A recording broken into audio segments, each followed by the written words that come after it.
Penguin Random House Audio presents Taking the Stress Out of Homework, Organizational, Content-Specific, and Test Prep Strategies to Help Your Children Help Themselves, by Abby Freireich and Brian Platzer. Read for you by Maggie-Meg Reed. Note to listeners, this program includes a downloadable PDF that contains hands-on resources from the book.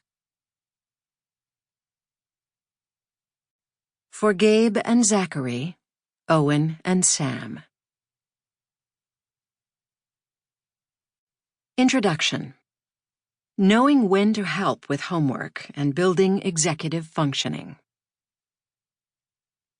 How can I help when my kids don't start their papers until the night before they're due? What should I do when my son struggles with his math homework? It's taught so differently than when I learned it.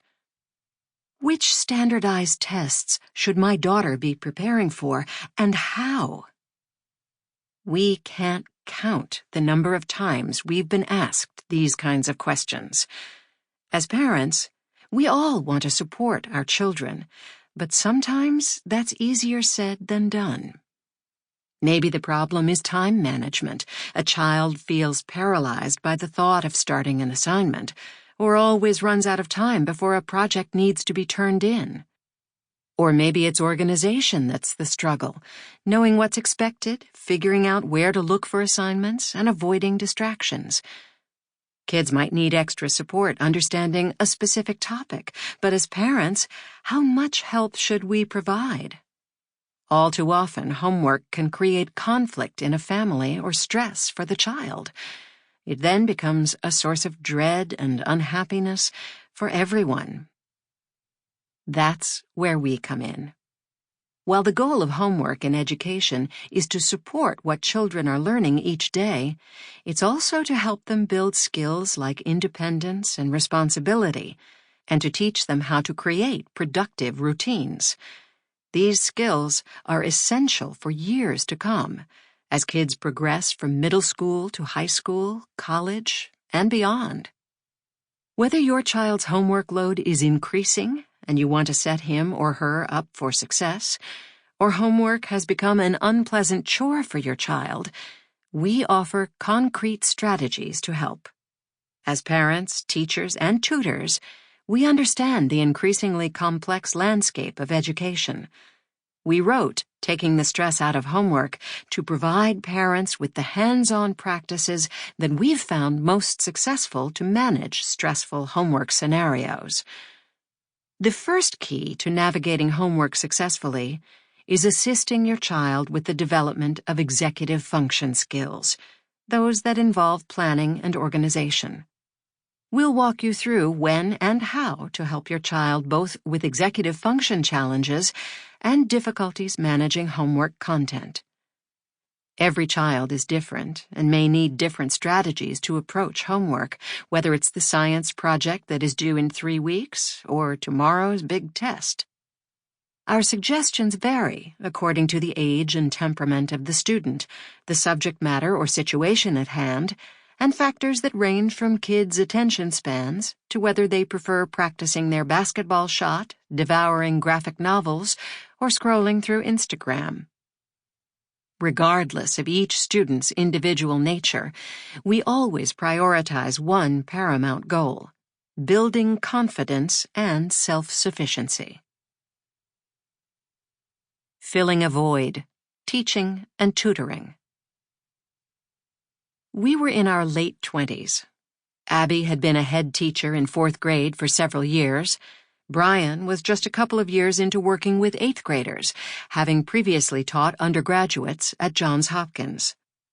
Since beginning our careers, we'd both tutored extensively, and were struck by the fact that among students in our classes receiving outside support, those making the greatest strides tended to work with tutors who were teachers themselves. At the same time, we were getting more referrals for independent tutoring than we could individually take on. We looked around for a tutoring group comprised of teachers, but we were surprised to find that in a city with countless tutoring companies, not one worked primarily with tutors who were classroom teachers by trade. Filling this void was a no-brainer. Students were in need of experienced educators, and there were exceptional teachers looking to expand their teaching practice outside the classroom. Fast forward to today. Almost a decade after starting New York City's only tutoring organization where all of the tutors are teachers, we're writing this book to make the strategies we've learned and implemented over the years accessible to all families. Tutoring can be costly, and even parents whose children do have outside support often search between sessions for the best ways to help with homework. After speaking with dozens of parents and colleagues, we saw the need for a resource to provide parents with straightforward, practical tips. Our hope, both in starting a tutoring organization made up of teachers and in writing this book, is to help kids gain proficiency and confidence by relying on the process of skill building instead of a mindset of, let's get to the right answer already so we can be done with this assignment. Just as important as arriving at the correct answer, if not more so, is that students have an opportunity to navigate the process of managing challenges along the way. Students who learn to work through difficulties are better equipped to manage the struggles that inevitably arise both in and out of the classroom. By focusing on the value of process, we as parents can help our children build a deep and sustained foundation for their learning. When to help and when not to. Though we run a tutoring company, as teachers and parents ourselves, we believe that students should learn to work independently.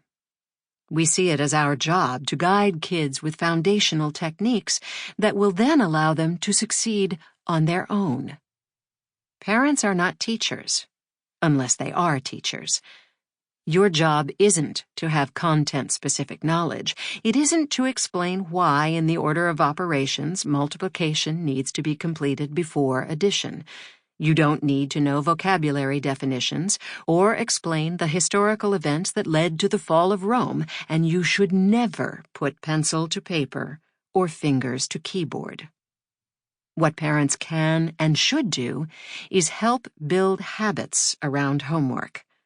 Though you're probably not an expert in all aspects of your child's curriculum, you have learned how to prioritize and order responsibilities, rent the apartment, furnish it, set up internet, slow down when faced with a potentially challenging task, program new thermostat, and divide large jobs into more manageable chunks.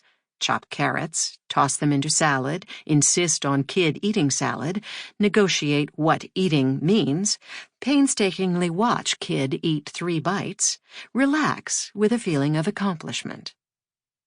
None of us are born with the executive function skills to prioritize tasks and manage frustration.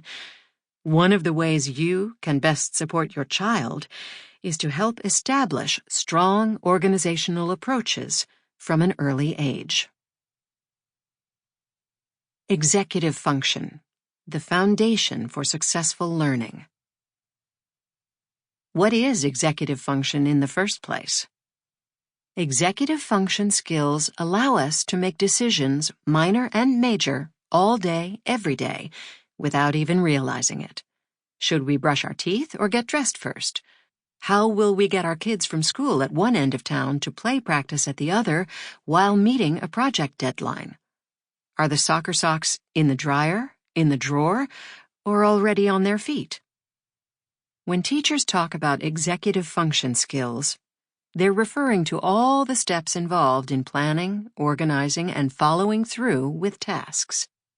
Think of executive function as the project manager in charge of all responsibilities from the time you wake up until the time you go to sleep, from first thinking of ideas to actually executing them. Executive function skills are key to getting homework done effectively and efficiently. One of the challenges is that time constraints in the classroom often mean that teachers don't have the opportunity to explicitly teach them.